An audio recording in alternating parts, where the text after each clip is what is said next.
Materi terakhir atau materi yang kelima, temanya khilafiyah dan ghazwul fikri, yang akan disampaikan oleh Al-Mukarram Ustaz Kiai Haji Dr. Andas Najmuddin LC.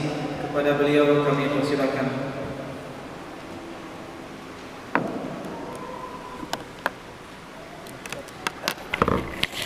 Dua-duanya kan?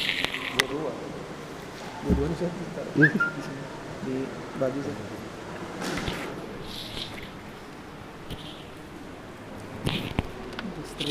Syukuran. Nanti 40 menit saja. Ya, nanti ingatkanlah. Ingatkan.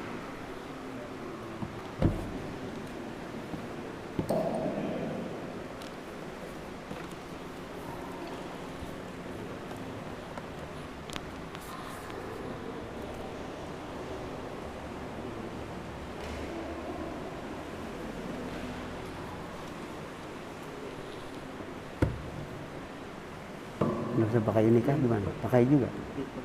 Suaranya kurang bagus. Oh gitu kah? Oh gitu kah?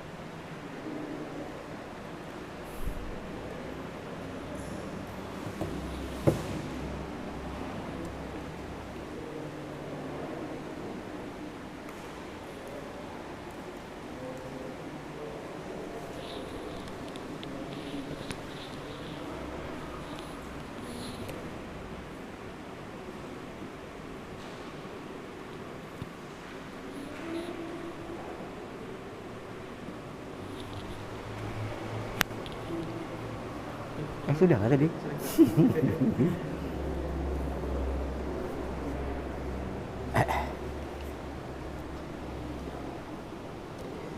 Bismillahirrahmanirrahim. Assalamualaikum warahmatullahi wabarakatuh. Alhamdulillahil wadihi burhanu al-qawiyyi sultanu ad-daimi manuhu wa juduhu wa karamu al-wasi'ati rahmatuhu wa maghfiratuh al-kathirati ala'uhu wa ni'amuh al-jadir bina zikruhu wa thana'uh. Asyhadu an la ilaha illallah wahdahu la syarikalah wa asyhadu anna muhammadan abduhu wa rasuluh. Allahumma shalli ala Muhammad wa ala ali Muhammad. Amma ba'du, fa inna asdaqal hadits kitabullah wa khairal hadyi hadyi Muhammadin sallallahu alaihi wasallam wa syarrul umur muhdatsatuha wa kullu muhdatsatin bid'ah wa kullu bid'atin dhalalah wa kullu dhalalatin finnar.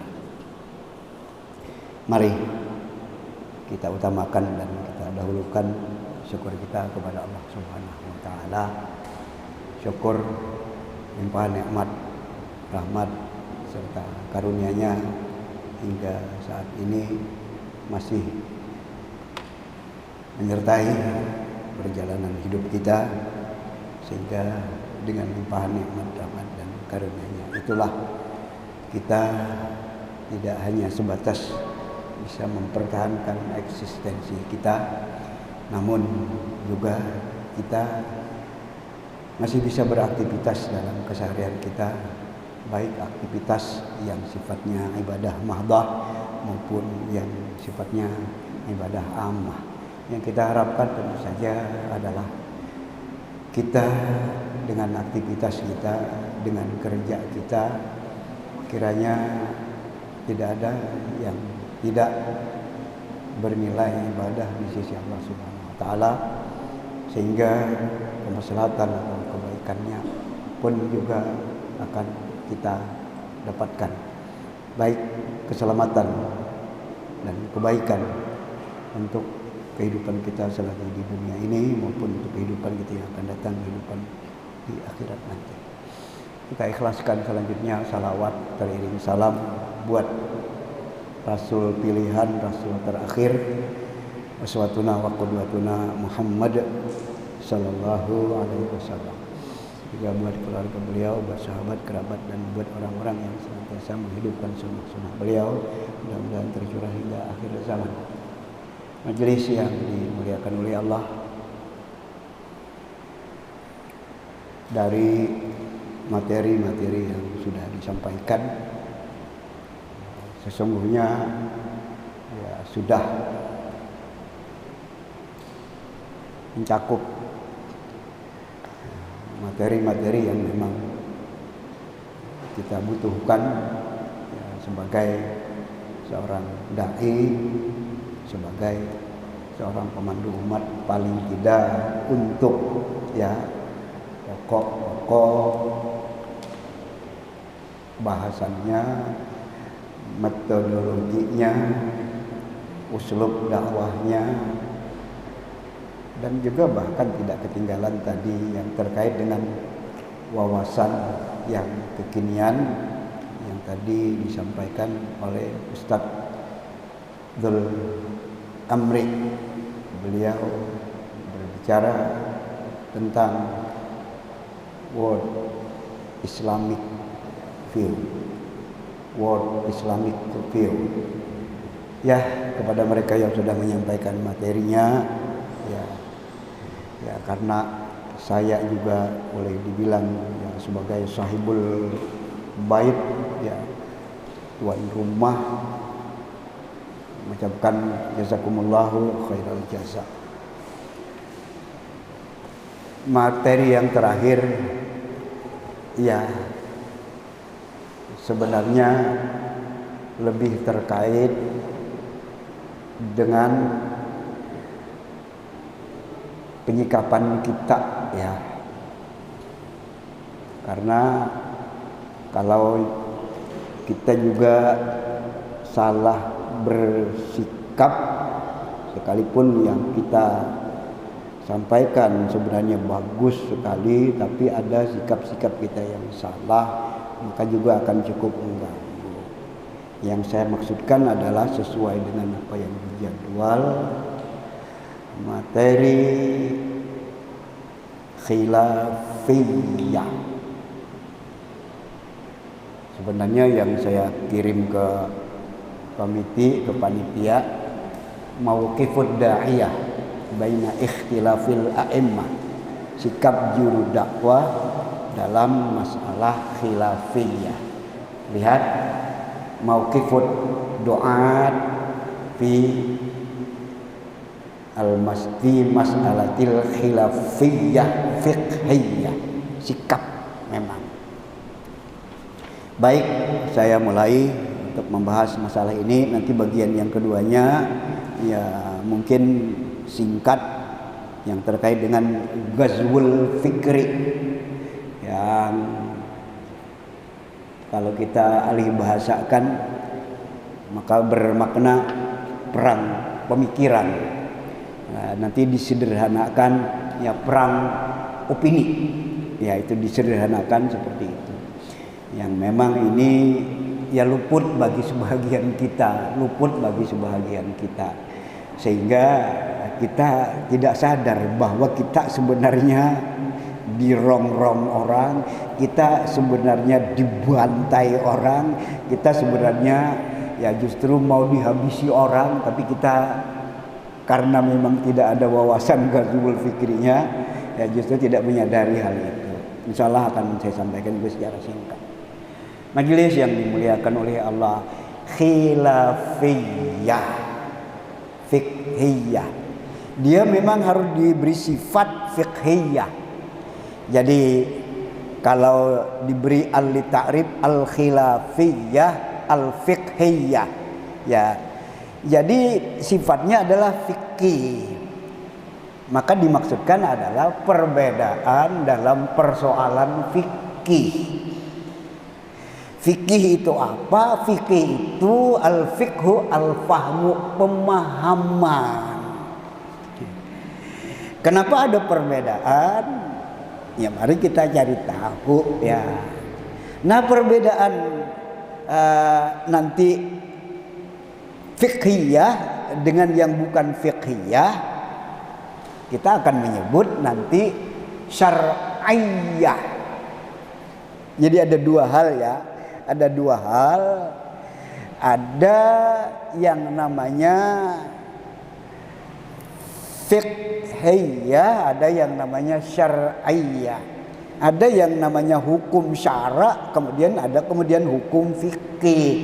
Dia tidak sama. Syara itu permanen, tidak akan pernah boleh berubah dan dirubah, tidak akan pernah boleh ditambah dan juga dikurangi.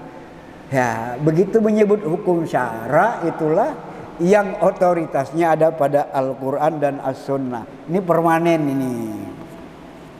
Apa-apa yang termuat dalam Al-Quran dan As-Sunnah, nah itulah nanti hukum-hukum syara. Sementara hukum fikih adalah pemahaman terhadap nanti syara itu sendiri.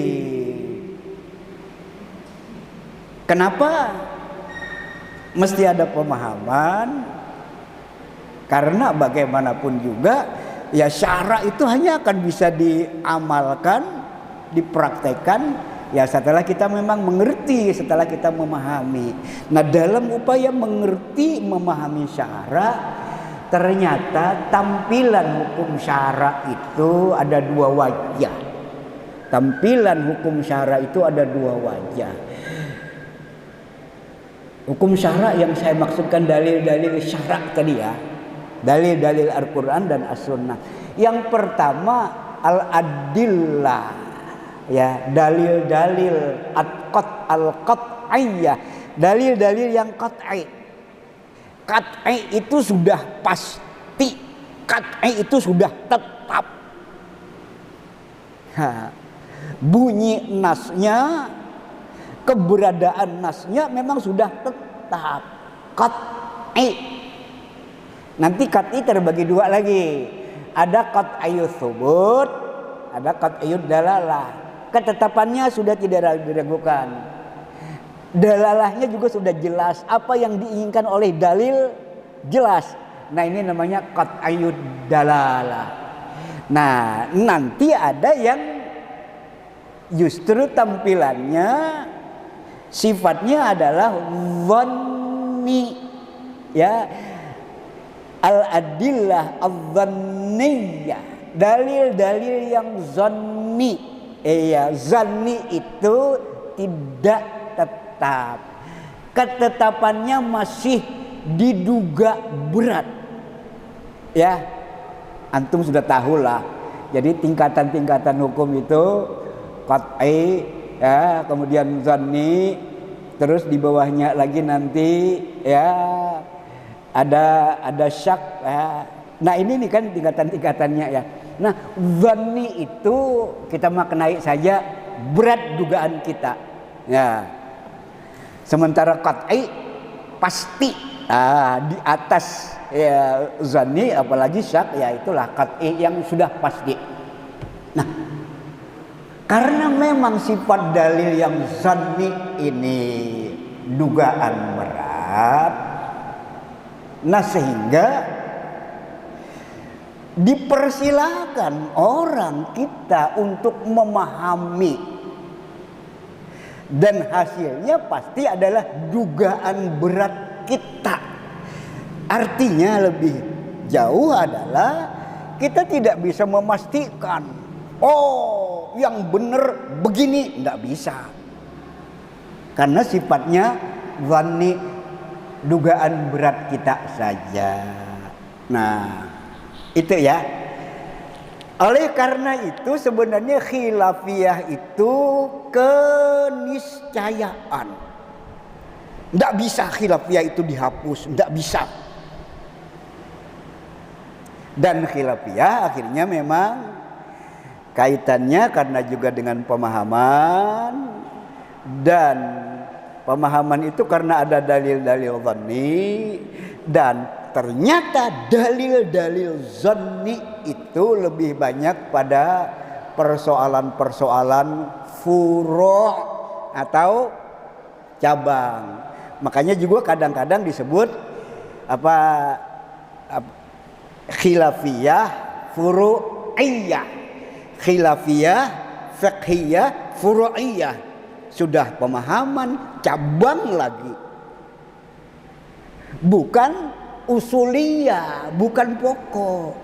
Nah, karena dia cabang bukan pokok, ditambah karena dia sebenarnya hanya dugaan, maka sebenarnya masalah khilafiyah itu tidak ada konsekuensi yang memang berat bagi agama dalam hal ini Islam. Maksud saya konsekuensi yang berat adalah dia tidak terkait dengan batal sah. Dia tidak terkait dengan halal haram. Harus mendahulukan contoh rupanya ya. Batal sah. Kalau tidak kunut batal salatnya, tidak ada itu. Pun juga kebalikannya. Kalau tidak wirid bersama tidak sah salatnya, tidak ada itu.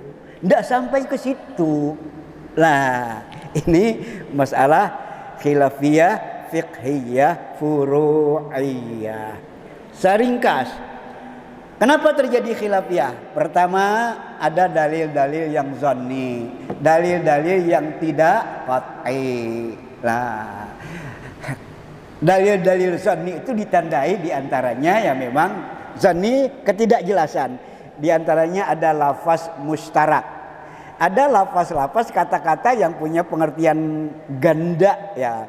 Sehingga yang sepihak mengambil pengertian A, yang pihak lain mengambil pengertian B dan seterusnya. Tidak mungkin memang disatukannya. Nah, nanti ada lagi disebabkan karena dalil-dalil yang memang tidak hanya satu dalil. Ada beberapa dalil. Yang satu mengambil dalil A, yang satu mengambil dalil B, C dan seterusnya. Ini juga tidak mungkin disatukan. Tambah lagi. Kenapa terjadi khilafiyah? Dikarenakan diantaranya lagi wawasan orang yang juga memang tidak sama ya. Wawasan orang yang memang tidak sama. Tambah lagi, kenapa terjadi khilafiyah? Karena satu orang kepada dia sampai dalil A, tidak sampai dalil B. Yang satu sampai dalil A, sampai dalil B, tidak sampai dalil C. Ya inilah ya juga yang memang akhirnya sangat berpotensi untuk kemudian melahirkan perbedaan. Dan khilafiyah itu secara ringkasnya pula bisa kita katakan ada khilafiyah, khilafu at-tafadul. Apa maksud khilaf tafadul? Berbeda hanya soal keutamaan saja. Yang A lebih utama, yang B kurang keutamaannya. Ada konsekuensi batal sah, ada konsekuensi halal haram, tidak ada kan? Ada konsekuensi sah batil, tidak ada kan? Dia hanya sifatnya keutamaan. Yang satu lebih utama, ya itu kurang keutamaannya. Ada lagi nanti yang sifatnya adalah tanawu'. Apa tanawu'? Khilafut tanawu', ragam. Nabi pernah baca subhanaka Allahumma rabbana wa bihamdika Allahumma gfirli dalam rukuk dan sujud beliau. Nabi baca itu kadang, tapi juga Nabi baca subhana rabbiyal azim. Waktu rukuk beliau subhana rabbiyal a'la, waktu sujud beliau. Ada yang memilih subhanaka Allahumma rabbana wa bihamdika Allahumma gfirli, ada yang mengambil subhana rabbiyal a'la dan subhana rabbiyal azim. Bisa diponis yang satu salah, yang satu benar. Tidak bisa. Sekalipun nanti ada yang membuat metodologi tarjih, mana yang lebih rajih, mana yang lebih kuat. Ya, tapi tidak kemudian juga menggugurkan secara otomatis yang dianggap lebih lemah. Bisa jadi hanya nanti soal keutamaan. Ini ya, kenapa terjadi khilafiyah. Makanya ini poin penting. Makanya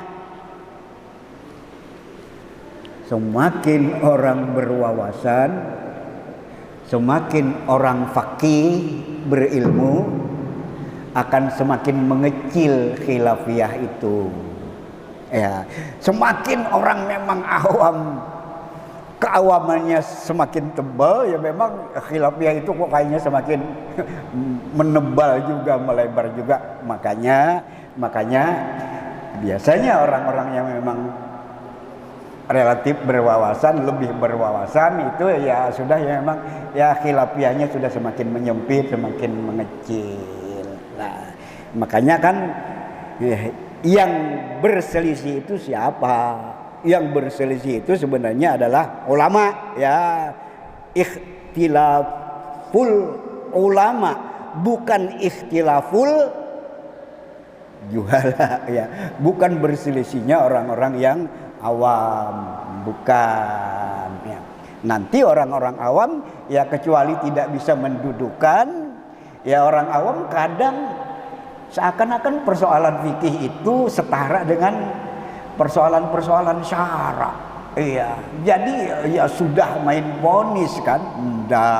Tidak begitu kita menyikapi khilafiyah. Dan khilafiyah ini untuk kita pelajari, untuk kita kaji, untuk kita pahami, bukan kemudian kita untuk mau mempertentangkan satu dengan yang lainnya, tidak. Pahami, kaji, dalami, ya kemudian pandai-pandai mendudukan. Begitu kita tidak pandai mendudukan, Ustadz itu kayaknya cenderung ke sini. Masyarakat udah main vonis saja. Dan kadang sudah kayaknya sudah tidak selera gitu ya.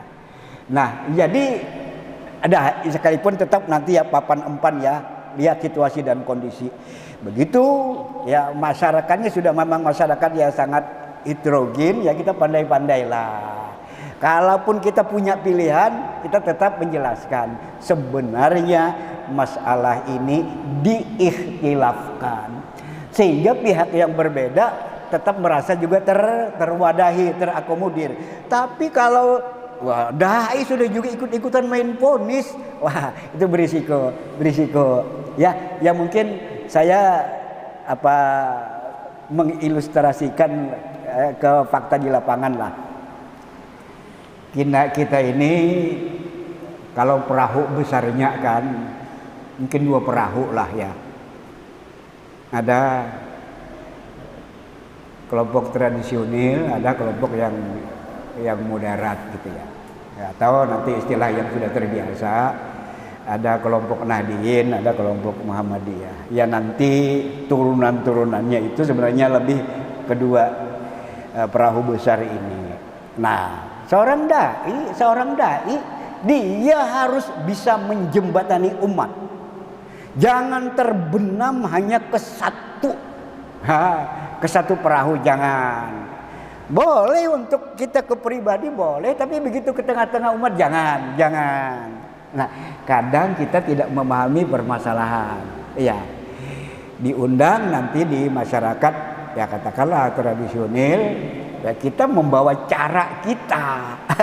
Cara yang memang ya katakanlah ya yang terpahami oleh masyarakat. Wah, itu cara-cara di Muhammadiyah misalnya. Kadang-kadang masih ada kelompok masyarakat tidak mau manggil lagi, tidak mau lagi. Dia itu orang Muhammadiyah. Begitu sebaliknya kita hadir di komunitas masyarakat Muhammadiyah atau yang sudah ya memang berpaham ya istilah saja ya. Sebenarnya Islam itu ya Islam ya moderat. Lah kita tidak bisa juga ngalah untuk hal-hal yang sebenarnya bisa-bisa saja kita ngalah. Misalnya kita ada yang memang terbiasa mungkin ya alhamdulillah itu harus 2 kali. Alhamdulillahilladzi bi ni'matihi tatimmus shalihat. Tapi nanti Yang lain tidak mau dia 2 kali, sekali aja, tidak perlu 2 kali, dan bahkan ada yang 3 kali. Alhamdulillah, alhamdulillah, alhamdulillah. Nah ini nih mengalah untuk hal-hal yang tidak prinsip yang seperti ini harus. Iya. Ini contoh ya, contoh. Nah jadi ya begitu kita memang ingin memandu umat, ingin menjembatani umat, maka jangan terbenam di satu kelompok yang kemudian ya pendirian kita paksakan ke kelompok yang memang berbeda dengan kita, yaitu akhirnya ya jangan kemudian kita mengatakan tidak apa-apa saya tidak diterima, jangan itu. Ya kita ya justru yang namanya dakwah itu ya syukur-syukur ya diterima banyak orang tanpa juga kita mengorbankan prinsip kita, karena kita dalam rangka menyebar kebaikan. Ini masalah khilafiyah ya. Jadi masalah khilafiyah, fiqhiyah, furu'iyah sebenarnya masalah yang tidak berbahaya di dalam agama. Kenapa tidak berbahaya? Karena dia hanya terkait urusan-urusan cabang, dan itu soal pemahaman. Pemahaman tidak bisa disatukan, sekalipun tidak kemudian yang mana saja deh, bukan itu, bukan itu. Tetap ada sandaran, tetap ada sandaran. Ya mungkin untuk masalah khilafiyahnya ya Anda cukupkan, nanti selebihnya tadi ada ruang tanya jawab ya. Ada ruang tanya jawab nanti selebihnya. Nah sekarang masalah ghazwul fikri. Ghazwul fikri dari kata-kata ghaza yaghzu yang artinya perang. Cuman nanti kalau perang itu ada 2 kan, ada yang disertai oleh Rasulullah, itulah nanti yang disebut dengan ghazwa. Ada yang tidak disertai oleh Rasulullah, maka dia ya bukan ghazwah nanti ya. Tapi yang pasti kata-kata ghazwul fikri ya memang dari fi'il kata kerja ghaza yaghzu yang artinya adalah perang. Maka ghazwul fikri berarti perang pemikiran. Ada sedikit yang pernah saya terbaca terkait dengan asbab ghazwul fikri ini, kenapa kemudian digencarkan, kenapa kemudian memang jadi pilihan musuh-musuh Islam. Kekalahan tentara salib di saat perang melawan umat Islam, ya sekalipun di dalam yang namanya perang ya jatuh bangun, kalah menang, ya itu sudah memang tabiat ya, atau hukum yang namanya perang. Sejauh mana persiapan dan kesiapan akan sangat menentukan kalah menang di dalam perang. Makanya Allah mengingatkan wa'iddu lahum mastata'tum min quwwah wa min ribatil khailil musawwamah. Persiapkanlah seluruh potensi untuk menghadapi musuh, min quwwah, termasuk kuda-kuda yang gagah pada zamannya ya. Nah intinya adalah yang saya maksudkan yang memang benar-benar siap berperang dalam arti siap secara mental, secara persenjataan dan seterusnya. Potensi untuk menang itu lebih besar ketimbang yang memang tidak siap, terlepas dari intervensi langit. Tapi sunnatullahnya persiapan niscaya. Nah, sedikit ringkasnya kenapa ghazwul fikri kemudian ada dan itu memang jadi pilihan musuh kita. Kekalahan mereka dalam perang salib membuat ya seorang salibis, tentara salib ya duduk merenung. Dia dengan memanggul senjata, kemudian lintasan pikiran spontan dia mengamati seekor burung. Burung itu dengan ketangkasan dan kelihayan saya untuk membidik dan kemudian menarik pelatuk pasti kena.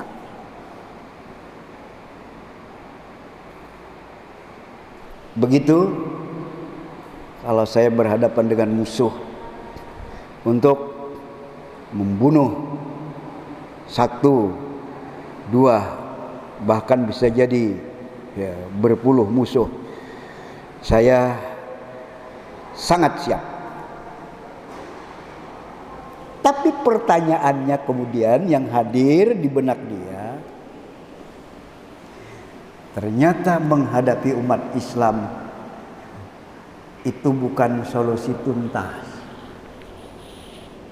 Ternyata untuk menghadapi jundi-jundi Allah, tentara-tentara Allah, itu bukan solusi tuntas. Kenapa?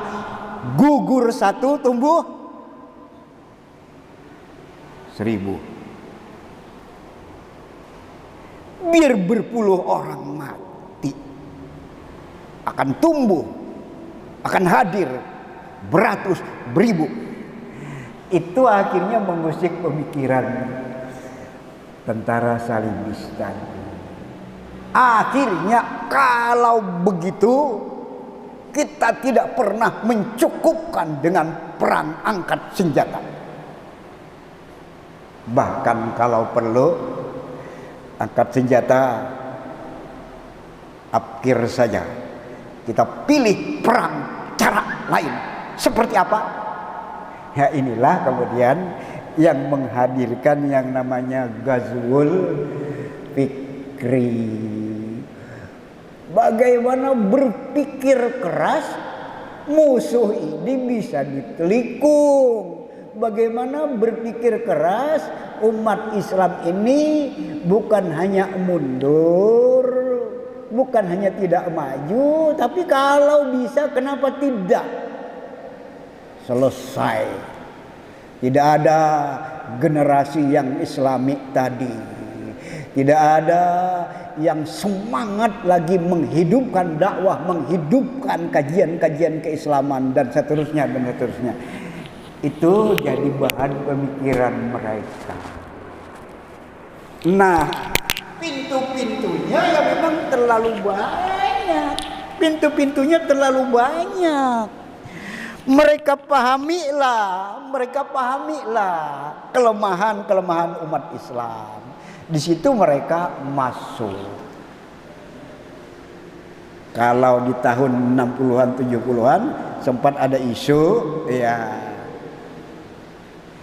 jangan kita melarang mereka membangun masjid. Jangan. Kalau perlu dibantu. Tapi bagaimana generasinya tidak tertarik datang ke masjid? Lihat, gitu kan? Bagaimana mereka tidak tertarik ke masjid? Istilah lama tapi terus berlaku dan kemudian banyak mendapat tambahan-tambahan.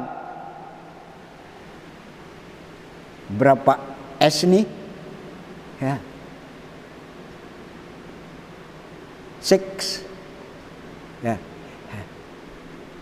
seks ya, kemudian song, kemudian sport, 3S, ya. Ini kan istilah lama kan, ya.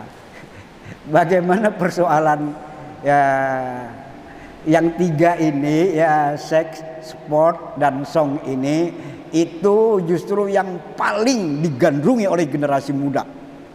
Itu yang kita galakkan. Tontonan-tontonan terbuka, artis-artis yang memang serono, itu kita galakkan. Kemudian olahraga ya juga ya, dengan beraneka ragam olahraganya. Ya, sekalipun kita bukan anti olahraga, tapi kan tetap dipilih-pilih kan. Nah sehingga generasi udah tidak tertarik ke masjid. Lihat, itu baru satu celah yang kemudian dimanfaatkan oleh musuh-musuh di luar Islam. Nah sekarang dengan kecanggihan ya kecanggihan teknologi, kecanggihan sarana komunikasi,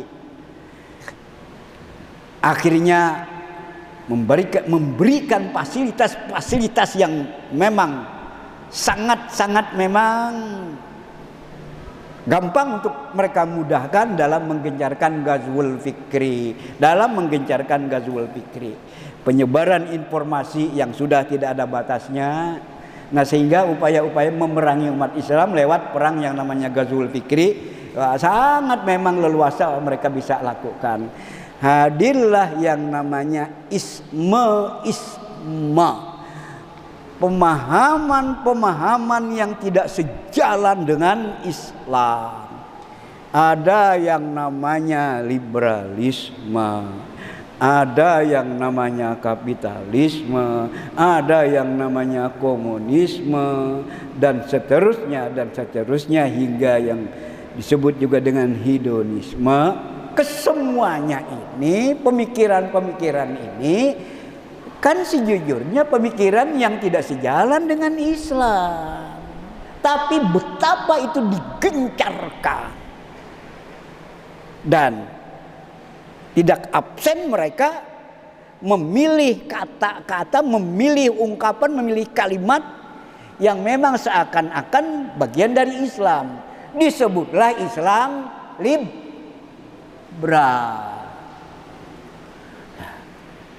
Memangnya ada Islam liberal? Nanti Islam nasionalis, nanti Islam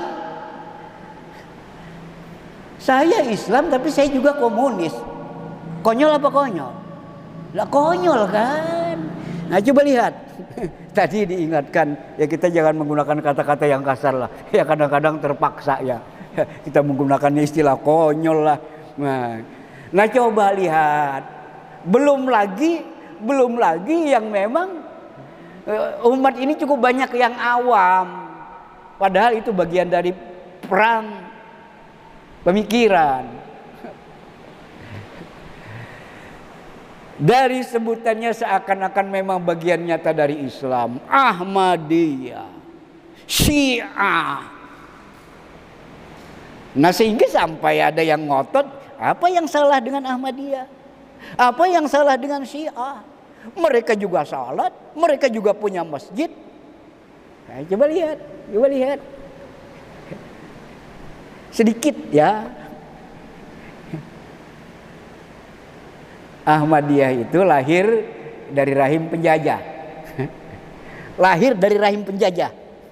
Inggris di saat menjajah ya. Wilayah India, wilayah Pakistan ya. Tidak kehabisan cara. Dia melihat ada seorang yang dalam tanda kutip Hanif yang bernama Mirza Ghulam Ahmad. Didekati, Anda memang sangat hebat. Anda sangat memang punya potensi untuk ya, menjadi pemimpin umat. Kami sangat pro Anda dan kami siap membackup perjuangan Anda. Dibujuk, dirayu, akhirnya ya justru bikin aliran baru yang kemudian dinisbahkan kepada Islam, padahal Islam sama sekali tidak ada kaitannya dengan Ahmadiyah. Karena Mirza Ghulam Ahmad kemudian ya mengaku sebagai nabi. Nah ini kan kacau kan. Ya tapi cukup banyak orang Islam yang justru tergiur ya, dan di Indonesia juga sudah dapat tempat ya. Syiah lebih. Iya. Ini ada info dari Ketua Majelis Ulama baru-baru dari Samarinda ya, mengikuti ya Rakorwil ya di Samarinda. Gubernur ternyata ini kepleset atau memang ketidakpahaman ya. Ya saya melihat lebih kepada ketidakpahaman. Jadi kata beliau, kita memang juga harus mewadahi, harus mengakomodir ya semacam Ahmadiyah, semacam Syiah ya, karena mereka ya secara apa ya secara fakta di lapangan kan sudah ya memang menyebar. Ini sangat berbahaya yang begini ini. Ya, siapa yang bisa ya, justru membendung yang begini ini kalau bukan para asatid ya, kalau bukan para ulama. Nah, kesimpulannya ya pemikiran-pemikiran yang tidak sejalan dengan Islam yang kemudian dipilih oleh musuh-musuh Islam untuk menghantam Islam, nanti umat Islam yang dihantam yang tidak terlalu paham akan Islam akhirnya terpengaruh ya. Dan tidak mustahil justru orang dari ragu-ragu terhadap Islam wal-a'yadzubillah kemudian malah lompat pagar. Ini kan sangat berbahaya. Oleh karena itu wawasan ghazwul fikri harus benar-benar dimengerti, dipahami. Wah, hati-hati. Ini ghazwul fikri ini cara memerangi kita umat Islam lewat pemikiran ini. Ya, contoh-contohnya tadi ya Syiahnya, Ahmadiyahnya dan nanti kelompok-kelompok sempalan yang lainnya. Ya kemudian yang modernnya ya semacam ya apa tadi ilmaniyah atau sekularisme. Wah, ini juga memang bagian dari ghazwul fikri. Saya kira demikian ya, yang bisa saya sampaikan terkait dengan dua materi khilafiyah dan ghazwul fikri. Khilafiyah bagaimana kita memposisikan diri kita dalam masalah khilafiyah. Ghazwul fikri jangan sampai kita awam tentang yang namanya perang pemikiran sehingga kita tidak tahu bahwa kita ini dikeroyok orang ya. Ngeroyoknya bukan dengan bedil dengan senjata tapi dengan pemikiran. Saya kira demikian. Makasih. Saya kembalikan kepada pemandu acara. Baik, alhamdulillah penyampaian yang mendetail dari Ustaz Dr. Andas Kiai Haji Najmuddin LC mengenai khilafiyah dan juga ghazwul fikri yang semoga kita semua bisa menangkap dan memahami makna daripada apa-apa yang beliau sampaikan.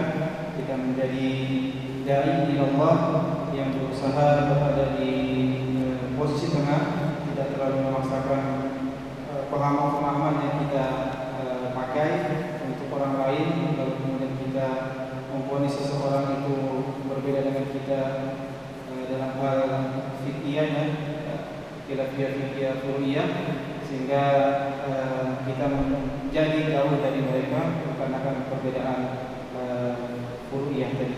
Kemudian mengenai ghazwul fikri, bagaimana mereka-mereka yang berupaya menjadikan Islam dengan cara-cara kontak fisik ternyata belum mampu, maka mereka menggunakan cara-cara lain yang lebih soft, yang lebih lembut. Ternyata hal itu bisa membuat umat Islam jatuh, tidak bisa lagi dalam tanda kutip seolah-olah tidak mampu bangun dengan generasi muda yang sudah luar biasa, disuguhi dengan 3S tadi, seks, song, dan sport. Kalau sport mungkin kita ada di antara kita yang terlalu banyak nonton sport juga ya. Mudah-mudahan kita terhindar dari hal-hal yang bisa merusak keimanan kita, apalagi tauhid kita di atas kalimat la ilaha illallah. Ada 15 menit untuk sesi tanya jawab agar majelis kita lebih hidup lagi. Kepada para ustaz sekalian yang ingin bertanya, kami berikan waktu. Silakan angkat tangan langsung bertanya. Ada pengeras kah? Adakah? Dikah? Tidak apa-apa. Iya, kasih lagi. Ya. Catat namanya dari. Assalamualaikum warahmatullahi wabarakatuh. Waalaikumsalam. Saya dari pengurus Masjid Al-Akbar Mubarak. Iya. Al-Akbar. Di sini ada beberapa pertanyaan yang akan saya sampaikan. Terlebih dahulu di sini yang terhormat dan Ustaz Kiai Najmuddin, kemudian Ustaz Daud Najmuddin dan juga panitia kegiatan program latihan kami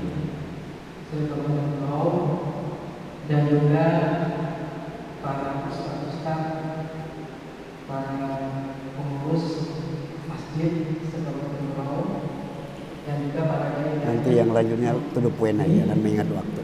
Alhamdulillah kita berikan bersyukur kepada Allah Subhanahu wa taala yang mana pada kesempatan berbahagia ini kita masih diberikan kekuatan kesehatan dan keselamatan ini kita bersama-sama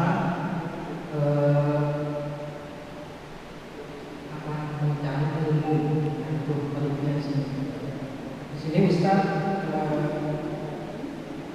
tadi awal tadi materi yang ketiga pada sahabat, yang ketiga yang keempat yang disampaikan oleh Ustaz Muhammad tentang teknik dalam menyusun nasihat atau isi khutbah itu. Pertanyaan saya sedang ada di sini. Adakah kira-kira waktu yang ideal dalam menyampaikan khutbah seorang khotib dalam menyampaikan khutbah? Waktunya adakah misalnya berapa menit itu? Kemudian yang lebih ideal mana sih antara teks naskah khutbah dengan tanpa teks? Misalkan seorang khotib menyampaikan suatu khutbah itu ada yang pakai teks, ada juga yang tanpa teks. Yang dikhawatirkan tanpa teks ini bisa sampai beberapa menit. Jadi kadang jamaah itu terkadang dia bosan dan sebagainya itu. Nah, kemudian yang terakhir ini, karena kami ini saya adalah pengurus masjid Al-Akbar, mungkin pemerintah daerah Majelis Ulama Indonesia ditambah dengan IKD saling bekerjasama. Nah, kira-kira usul saya adakah pendistribusian naskah teks khutbah ke masjid misalnya? Karena terkadang kalau masjid kami Akbar Mubalik itu kami sudah kontak kepada Pak Kadi untuk mengisi Jumat misalnya, untuk mengisi misalnya. Terkadang kami dari pengurus masjid paling tidak sudah siap kalau misalnya berhalangan ya kan? Mungkin saya bisa ada, bisakah dari MUI kemudian pemerintah daerah dan juga IKD mungkin bisa menyiapkan beberapa naskah Jumat yang ideal, artinya nggak terlalu lama misalnya, nggak terlalu pendek. Nah itu jadi sudah ada menyesuaikan dengan bulan-bulannya. Misalnya kalau bulan Ramadan ya seputar Ramadan misalnya, bulan Syawal ya bulan Ramadan jadi ada. Jadi nanti bisa ini ada usulan juga. Nanti kami dari pengurus mungkin akan lebih siap. Ya, dapat poinnya. Assalamualaikum warahmatullahi wabarakatuh. Jawab langsung aja jadi berganti. Jadi waktu ideal menyampaikan khutbah berapa menit? Iya. Bismillahirrahmanirrahim. Ya, pertanyaan yang diajukan dari Masjid Al-Akbar. Siapa tadi? Pak Ari. Ari. Iya. Dua pertanyaan, waktu yang ideal dan kemudian adakah mempersiapkan materi khutbah. Iya, maksudnya lamanya waktu khutbah ya. Nabi itu khutbah faslan wa qasran ya. Jelas, singkat, padat. Itu ciri khutbah Nabi. Jadi memang lebih pendek khutbah daripada salat. Ya kita kadang terbalik ya, lebih pendek salat daripada khutbah. Iya. Sekalipun tentu juga tidak harga mati ya. Ya, karena juga kondisi umat ya, ya. Pengajian cuman seminggu sekali di luar Jumatan ya. Sulitnya kita menggerakkan sebagian mereka ya, sebagian. Nah, nanti kalau Jumat pun ya juga datangnya ngantuk-ngantukan aja atau ya materi kita seadanya juga tidak kita maksimalkan kan rasa-rasanya eman juga. Tapi pastinya adalah ya memang yang sedang saja ya. Jangan terlalu pendek, jangan pula terlalu panjang, sedanglah. Sedang itu kalau kita dapat tidak lebih dari 15 menit. Biasanya ada di mimbar itu yang tertulis ya, ada yang 20 menit. Tapi saya tidak menemukan yang 30 menit ya. Iya. Ya sekalipun praktiknya ada saja yang memang sampai 30 menit. Ya, jadi ya mungkin 15 sampai 20 menit itu sudah cukup. Tapi ada memang dai yang atau khatib yang sudah kayaknya sudah orang hafal. Kalau dia itu khutbahnya pendek banget, cuman syarat rukunnya saja. Lah, ini juga ya nasihat. Khutbah itu kan intinya nasihat ya. Ya juga tersampaikan enggak? Kalau sebatas memenuhi syarat rukun ya memang ya paham sih orang ittaqullah itu artinya bertakwalah kepada Allah. Tapi bagaimana bertakwa? Kan memang tetap perlu jabaran, perlu uraian. Jadi sekali lagi berkisar 15 sampai 20 menit itu sudah cukup. Kalau cuman 5 menit tok kependekan. Nah, mungkin itu ya. Dan kemudian materi khutbah ya As-Sahwah ada mempersiapkannya, Buletin Al-Bina. Ya, sudah belum sampai ke sana ya? Buletin Al-Bina As-Sahwah. Oh iya. Nanti Buletin Al-Bina As-Sahwah ya memang kalau masjid-masjid masih ada yang membutuhkannya nanti bisa dioplahnya ditambah. Ya. Siapa? Ustaz Zul Amri yang menangani Buletin Ad-Dawah siapa? Al-Bina. Nah, ya nanti ini yang kebetulan hadir-hadir ini nanti boleh ngajukan kami nanti minta dikirimi buletin Al-Bina ya. Nah, kalau dalam bentuk buletin kan memang dia 2 lembar begitu ya. Ya. Jadi kayak begini kan. Kalau di sini kosong melompong putih kan tidak cantik. Atau di tengah nanti melompong kan tidak cantik ya, sehingga selalu ya bagaimana terpenuhi lembar ini. Sekalipun juga ada nanti ya mungkin apa promo apa ya kita atau apalah. Iya. Nah, yang saya maksudkan adalah memang agak panjang. Nah, kalau memang harus menjadikan khutbah nanti kan bisa dibuat pendek. Wah, ini ditinggal, ini tidak usah dibaca, bisa saja ya. Karena memang sifat buletin memang seperti itu. Ya, mungkin itu jawaban untuk pakai teks sama tanpa teks. Oh iya ya. Boleh pakai teks, boleh tidak. Tapi hati-hati kalau terbiasa ngelantur jangan tidak pakai teks. Iya. Itu aja ya. Nah, saya tidak terbiasa pakai teks, tidak terbiasa. Ya, tapi ya, penyakitnya itu tadi ya kadang ada juga ngelanturnya. Ya artinya terlalu lama maksudnya ya. Ya mudah-mudahan bukan materinya lah yang ngelantur. Terlalu lama akhirnya. Nah, jadi yang memang yang aman tadi sudah dibahasakan oleh Ustaz Daud. Untuk pemula ya pakai teks lah. Nanti kalau sudah terbiasa, wah, saya akan menyampaikan materi Ghazwul Fikri. Oh, poin-poinnya ini. Wah, akhirnya sudah dikuasai. Iya. Nah, nanti ya mungkin dalilnya apa ya Ghazwul Fikri ya. Aduh, wah bingung lagi. Ya sudahlah. Wa qul malu fasayarallahu amalakum rasuluhu wal mu'minun. Kena aja. Sudahlah. Ya ayyuhalladzina amanu qu anfusakum wa ahlikum nara. Iya. Alaikum bisunnati wa sunnati khulafai ar-rasyidin. Kena aja juga ya, kena saja juga. Iya. Yang pasti ya memang perkembangan zaman itu harus disikapi oleh Islam. Ya Ghazwul Fikri tidak ternafikan. Ya bagaimana Islam kemudian bersikap. Makasih. Ya. Baik, itu jawaban dari Ustaz. Sekiranya ada satu penanya lagi yang memberikan kesempatan sebelum kita masuk untuk praktek beberapa orang yang siap untuk maju. Ada pertanyaan lagi, Ustaz sekalian?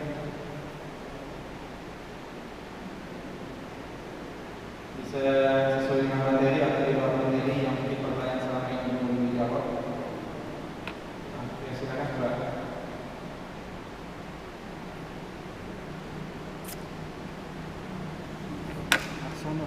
Siapa? Harsono dari Pulau Besi.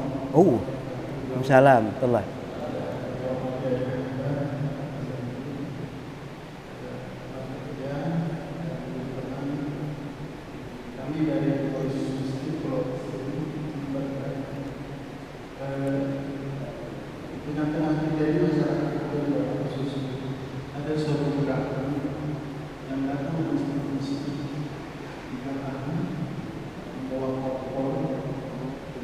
Ya.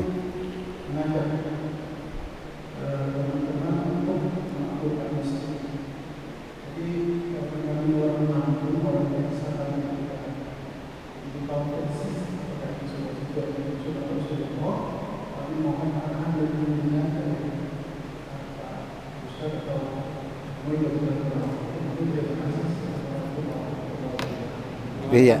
Iya. Makasih. Ya, jamaah memang banyak ya. Ya, kalau saya sebut ya mungkin masih diantaranya ya. Ya. Ikhwanul Muslimin, Hizbut Tahrir yang sudah dilikuidasi oleh penguasa ya. Hizbut Tahrir, kemudian Salafi, kemudian Tabligh, kemudian belakangan Wahdah. Nah ini kan memang jamaah-jamaah ini ya, kalau saya mau berterus terang, semuanya yang memang saudara kita ya, semuanya saudara kita dengan karakteristik masing-masing. Jujur aja lah juga dengan plus minus masing-masing. Plus minus timbangannya apa, ukurannya apa? Ya ukurannya ya Islam itu sendiri lah, ukurannya Islam itu sendiri. Tapi ya sudahlah. Jadi kekhasannya ya mungkin kalau boleh saya sebut nanti kekhasan jamaah tabligh yang tadi disebut ya, mereka ngajak orang untuk bagaimana menghidupkan rumah ibadah, bagaimana ya justru mau jauh lah ya, dari satu tempat ke tempat lain, ada mungkin 3 hari, ada 40 hari dan seterusnya. Nah itu kekhasan ya. Nanti ada kekhasan ya bagaimana menghidupkan sunnah, memberantas bid'ah misalnya, kekhasan. Ada yang nanti lebih menyeluruh, lebih komprehensif ya.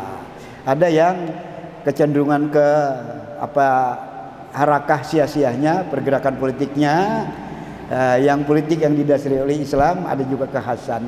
Bagi kita Islam itu Islam, maksudnya adalah kita memang berusaha menghadirkan Islam yang tadi disampaikan oleh Ustadz Ibnu Ubaidillah, Islam yang syamil, Islam yang kamil, Islam yang komprehensif, Islam yang memang terintegrasi.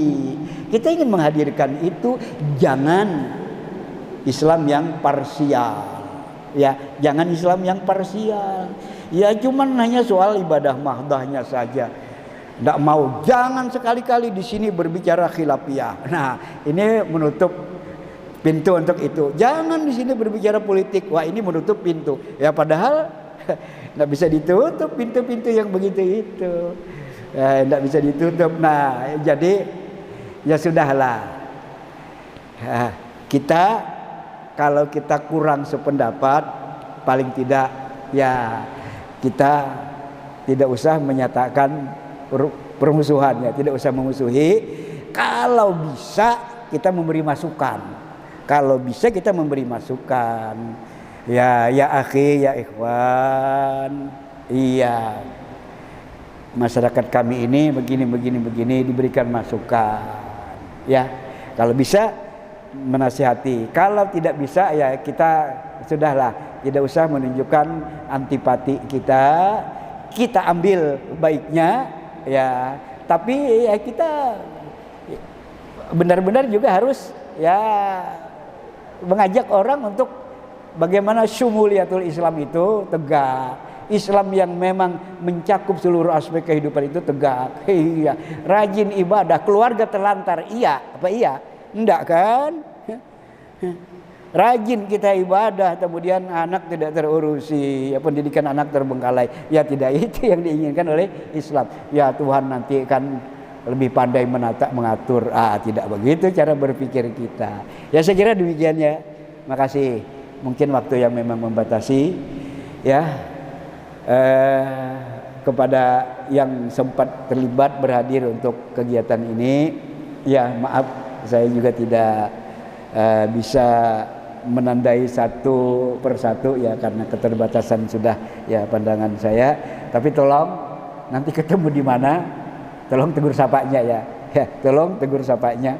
Ya, jangan diterjemahkan kalau saya diam, ya Ustaz kayak tidak kenal saya saja ya. Saya tidak tanda ya.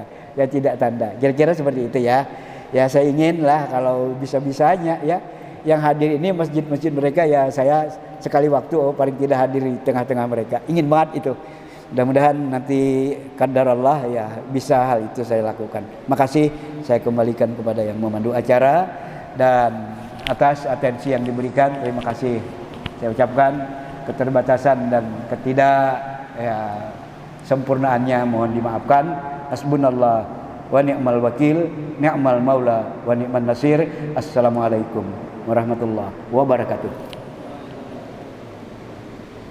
Alhamdulillah, demikian penyampaian dari Ustaz Dr. Andas Kiai Haji Nurul Insi.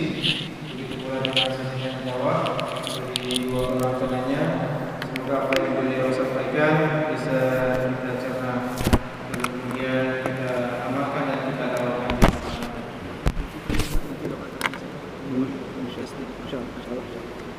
baik, untuk agenda berikutnya sebenarnya agenda tambahan ya. Agenda tambahan kepada para ustadz yang siap mempraktekkan ilmunya pada hari ini untuk bisa ke depan menyampaikan kultum, bisa khusus cukup rukun-rukunnya saja tanpa ada penjabaran materi. Yang penting intinya tampil di depan ya. Ada yang siap ustadz sekalian? Perwakilan satu atau dua orang? Ayo, silakan. Ya. Untuk dokumentasi juga bahwa ini pelatihan dai, ada yang memang praktek. Kalau pelatihan dai nggak ada praktek bukan pelatihan dai namanya. Mendengarkan selama saja. Ya. Silakan Ustaz sekalian yang bisa sekalian sharing. Silakan Ustaz. Ada yang ingin menjadi perwakilan? Atau saya pilih aja salah satu dari ini ya, dari absen ya. Saya tutup mata nih menunjuk pakai ini ya. Siap ya? Saya tutup mata nggak lihat nih.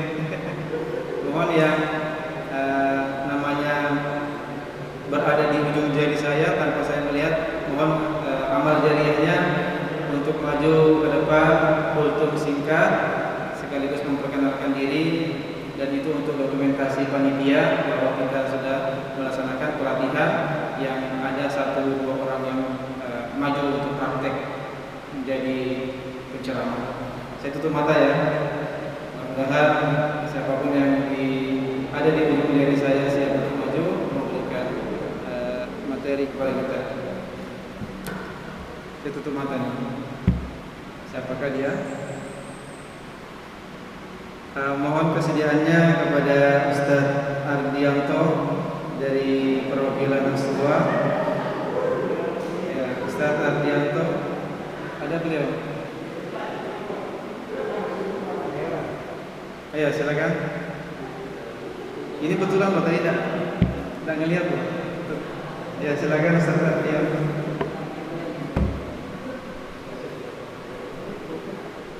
Terserah antum sini dulu. Mau berdiri, mau duduk? Mau duduk atau berdiri? Allah. Duduk aja lah.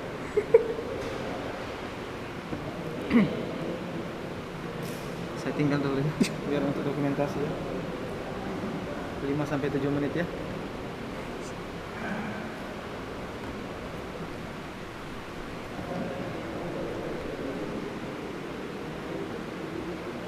Iya. Kultum Ustaz ya. Baik, bismillahirrahmanirrahim. Assalamualaikum warahmatullahi wabarakatuh.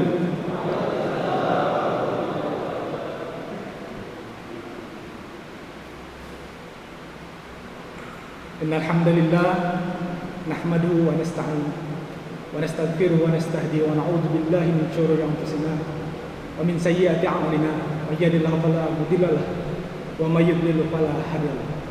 Asyhadu an la ilaha illallah wahdahu la syarika lah wa asyhadu anna Muhammadan abduhu wa rasuluhu la nabiyya ba'da. Amma ba'd. Jamaah peserta pelatihan dai rahimakumullah, pada kesempatan ini Ana akan menyampaikan kultum dengan tema kita yang lalai. Bismillahirrahmanirrahim. Tak bosan-bosannya kita untuk senantiasa memanjatkan puji syukur kepada Allah Subhanahu wa taala yang telah mempertemukan kita, yang telah memudahkan langkah kaki kita ke sini untuk mengikuti acara ini, untuk menambah pengetahuan yang ada pada diri kita masing-masing. Kemudian salawat serta salam kepada baginda Rasulullah sallallahu alaihi wasallam. Allahumma shalli ala Muhammad.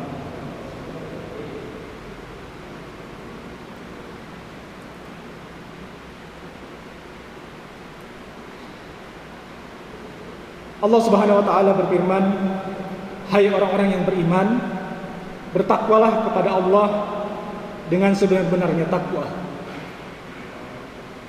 Dan janganlah sekali-kali kamu mati melainkan dalam keadaan beragama Islam." Quran surah Ali Imran ayat 102.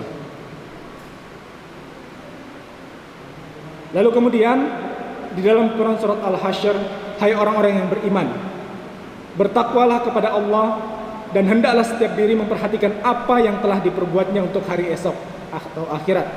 Dan bertakwalah kepada Allah, sesungguhnya Allah Maha mengetahui apa yang kamu kerjakan." Maksud daripada ayat ini, Ibnu Katsir mengatakan dalam tafsir Quran Al-Azim,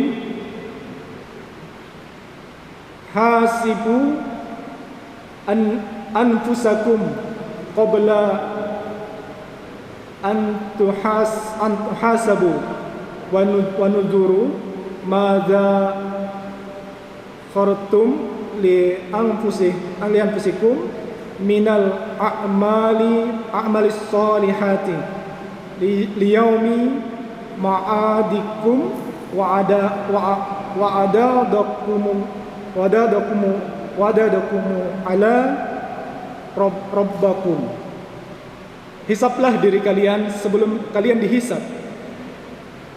Lihatlah apa yang telah kalian siapkan untuk diri kalian berupa amal soleh, untuk hari di mana kalian akan kembali dan setiap amal kalian akan dihadapkan kepada Allah. Kemudian Ibnu Jauzi dalam Zat Al-Ma'sir berkata, supaya salah seorang di antara kalian melihat apa saja amal yang telah ia siapkan.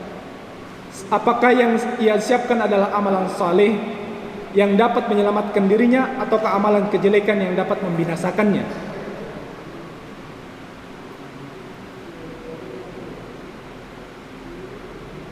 Jamaah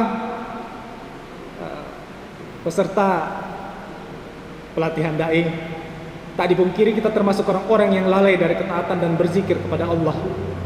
Lebih-lebih lagi dalam mengingat akhirat. Apa buktinya? Ya, mungkin kita bisa melihat diri kita. Kita kurang memperhatikan ibadah wajib. Kalaupun memperhatikan ibadah wajib, pasti ada kekurangan dalam sunnah, atau kita merasa sudahlah cukup yang wajib saja. Kebiasaan itu juga menganggap maksiat bahkan dosa besar sebagai hal yang biasa. Kemudian lebih-lebih ada yang tidak beriman pada Allah, maka kelalaiannya sampai pada taraf yang sempurna. Tidak mengingat akhirat sama sekali, hidupnya layak binatang ternak. hanya paham makan, minum, tidur, bersenang-senang dan istirahat. Inilah yang Allah sebutkan. Walladzina kafaru yatamatta'una wa yaquluna kama ta'kulul an'am wan naru maswa lahum. Dan orang-orang kafir bersenang-senang di dunia dan mereka makan seperti makanan binatang, makannya binatang, dan jahanam adalah tempat tinggal mereka. Quran surah Muhammad ayat 12. Apa yang menyebabkan membuat kita bisa berada dalam kelalaian? Yang pertama, ingin terus rehat atau beristirahat, padahal istirahat yang hakiki nanti adalah di akhirat, sedangkan dunia adalah masa untuk beramal. Kemudian yang kedua, semangat dalam mencari kelezatan dunia, akibatnya nanti adalah melalaikan kewajiban dan menerjang yang haram demi dunia. Kemudian yang ketiga, karena sudah mati rasa terhadap dosa, bahkan ada yang merasa bahwa dosa yang diterjang adalah suatu kebaikan. Kemudian yang keempat adalah mengikuti hawa nafsu. Dan yang kelima, sibuk dengan kerja dan mencari nafkah. Mukmin yang terpuji adalah jika bisnis dan pekerjaan dunia yang ia jalani tidak melalaikan dari mengingat Allah, sebagaimana disebutkan dalam ayat Quran surah An-Nur ayat 36 sampai 37. Bertasbihlah kepada Allah di masjid yang telah diperintahkan untuk dimuliakan dan disebut nama-namanya di dalamnya. Pada waktu pagi dan pada waktu petang, laki-laki yang tidak dilalaikan oleh perniagaan dan tidak pula oleh jual beli dari mengingat Allah dan dari mendirikan sembahyang dan dari membayar zakat, mereka takut kepada suatu hari yang di hari itu hati dan penglihatan menjadi goncang. Kemudian yang keenam, waktu yang dihabiskan dengan permainan atau games. Yang ketujuh, banyak bersenang-senang dengan pakaian, makanan dan kelezatan dunia. Kemudian yang kedelapan, cinta dunia dan merasa hidup lama. 9, berteman dengan orang-orang yang lalai. Disebutkan dalam ayat wala takunu kalladzina nasullaha fa'ansahum anfusahum aulaika humul fasiqun. Dan janganlah kamu seperti orang-orang yang lupa kepada Allah, lalu Allah menjadikan mereka lupa kepada diri sendiri, kepada mereka sendiri. Mereka itulah orang-orang yang fasik. Kemudian yang ke-10, banyak sibuk dengan hal yang mubah. Contoh, banyak ngobrol setelah salat Isya, sebagaimana disebutkan dalam hadis yang diriwayatkan dari Abi Barzah. Beliau berkata, Rasulullah sallallahu alaihi wasallam membenci tidur sebelum salat Isya dan ngobrol-ngobrol setelahnya. Karena sebab di ataslah kita bisa membuat kita lalai dalam berbagai bentuk kelalaian seperti berikut. Yang pertama, enggan duduk dalam majelis ilmu untuk mempelajari agama. Kemudian enggan mempelajari Al-Quran dengan membaca, memahami dan menghafalkannya serta mendalami ilmu di dalamnya. Kemudian enggan berzikir kepada Allah, enggan membaca dan menghafalkan zikir yang bisa digunakan untuk melindungi diri. Kemudian lalai dalam memperhatikan niat, dan kemudian beramal namun tidak memperhatikan manakah amalan yang lebih prioritas daripada yang lainnya. Demikianlah yang dapat menyebabkan kelalaian pada diri kita. Mudah-mudahan kultum singkat ini bisa memberikan manfaat kepada kita semua. Ini saja yang dapat Anda sampaikan pada kesempatan ini. Anda akhiri. Assalamualaikum warahmatullahi wabarakatuh.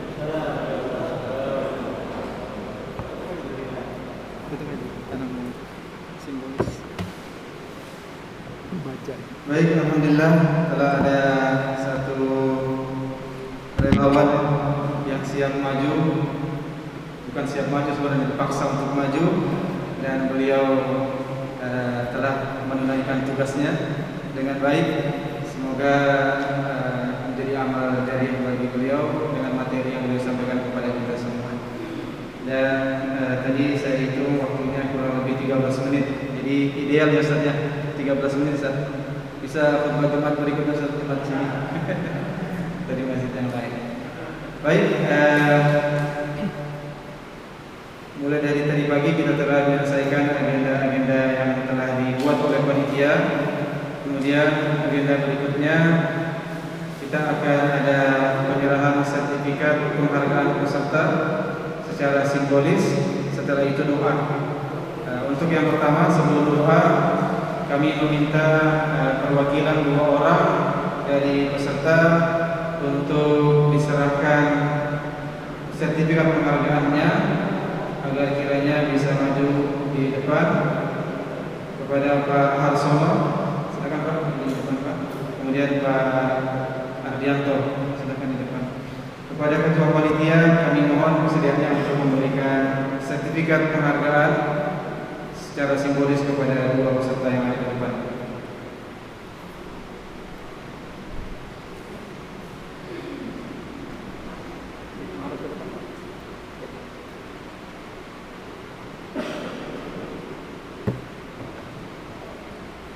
Sebelum saya serahkan sertifikatnya, tadi dengan bersama salah satu ustadz kita menyampaikan kultum kuliah terserah antum. Jadi kultum itu sudah jadi makhluk kita kuliah 7 menit. Jadi tidak ada 17 menit, tidak ada 75 menit. Apalagi kultum terserah antum. Jadi secara keseluruhan ini sebenarnya sudah sangat-sangat layak. Tinggal sebagai koreksi, ini trik menutupi kelemahan sebenarnya. Saya ajarkan. Kalau hal ini sahabat saya bisa dikoreksi. Kalau sekiranya ayat yang kita kira-kira bacanya itu sangkut balik ke salah, maju salah, lebih baik baca artinya. Ini kalau saya, ya, karena disitulah orang akan menilai langsung kemampuan kita di dalam membaca Al-Quran. Kecuali memang yang menjadi rukun yang mesti harus kita baca. Jadi salah satu trik kita untuk menutupi kelemahan, ketika misalnya ayat itu tidak kita ketemu ayat yang jarang-jarang kita baca. Tapi kalau yang umum kan itu biasanya langsung lancar. Ada ayat yang kita jarang ketemu, itu akan menjadi, apalagi sampai ada jeda yang panjang. Ya, kita berpikir ini apa? Itu salah satu trik ya. Mudah-mudahan nanti bisa diterapkan. Tapi sebenarnya trik ini trik tidak bagus juga sebenarnya. Kenapa? Seolah-olah kita ini tidak mau belajar. Tapi sekali waktu boleh saja supaya nanti kita sudah semangat ini. Tahu-tahu ketika masuk ke ayat ada jeda waktu 1 detik, 2 detik, 3 detik, orang akhirnya jadi ini sekedar saran masukan. Dan terima kasih kepada peserta yang sudah bersedia mempraktekkannya. Dan insya Allah saya yakin semua ustaz di sini juga sudah kaliber semua, tinggal menambah yang terbaru. Ini sertifikat dari panitia kepada seluruh peserta insya Allah. Mudah-mudahan sertifikat ini tidak hanya sebatas kita tempel, tapi ada tanggung jawab ya. Ada tanggung jawab bahwa kita sudah pernah pelatihan, dan pelatihan ini juga menggairahkan kita untuk terus berlatih. Tidak hanya sekedar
Baik, alhamdulillah.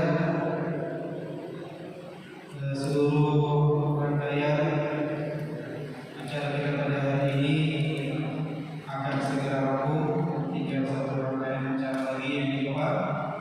Maka sebelum kita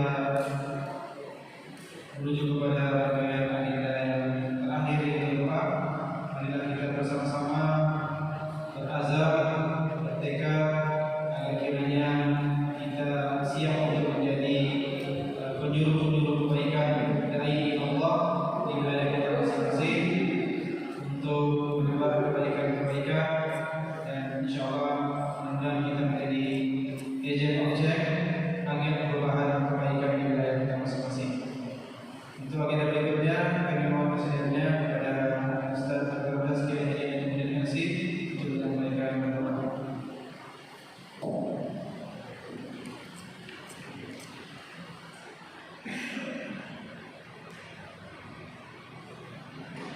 Kita akan berdoa memohon kita. Kita akan minta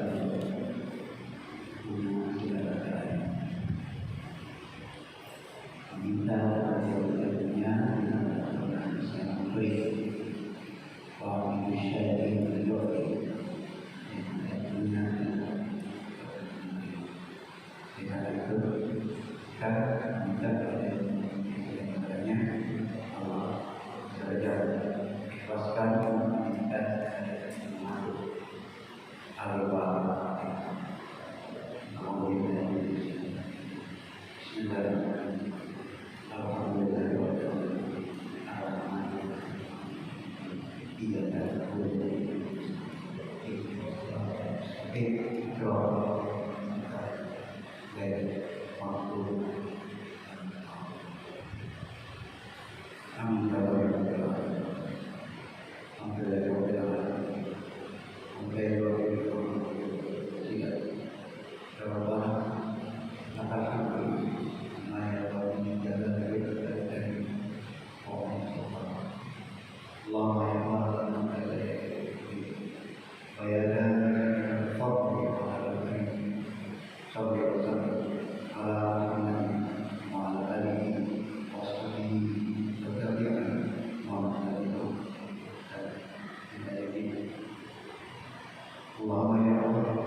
Ya Allah, yang Maha Engkau telah tidak begitu dari Engkau aku niscaya ampuni dosa kami sedang bersibuk di hadapan bergunanya. Ampunilah ya Allah, ampunilah ya Allah, ampunilah dosa saudara seiman, saudara baik sudah mendahului kami maupun yang masih hidup. Ampuni mereka, ampuni ya Hayyu ya Qayyum ya Mustaqim asyhadu an la ilaha illallah ya Allah yang Maha Hidup tetap berdiri sendiri. Rahmat-Mu ya Allah, rahmat-Mu ya rahmat-Mu ya oh biar kami dengan cara-cara sendiri untuk menyelesaikan persoalan-persoalan kami, persoalan-persoalan kami selalu kelompok, persoalan-persoalan kami selalu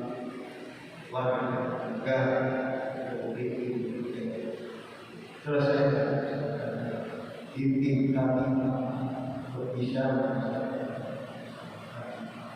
Allahumma ya aslih lana dinana ya Allah perbaiki keislaman